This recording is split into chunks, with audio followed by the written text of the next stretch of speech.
Twitter and Meta have removed from their platforms an online propaganda campaign aimed at promoting U.S. interests abroad, researchers say.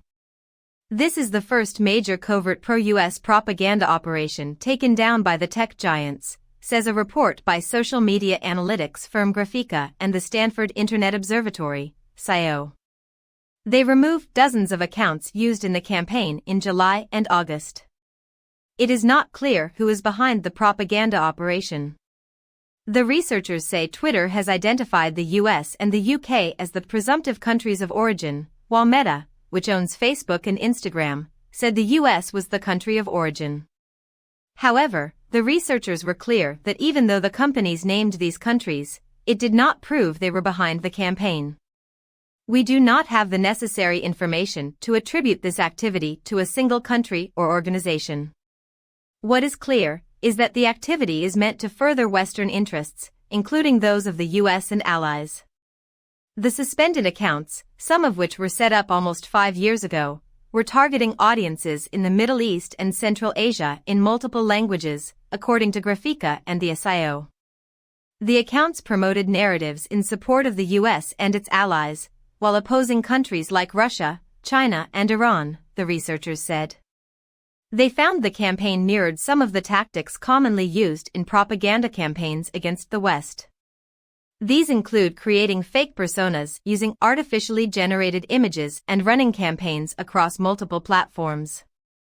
The researchers also found that in addition to Twitter and Meta-owned platforms, the suspended accounts were also active on a number of other social media websites globally.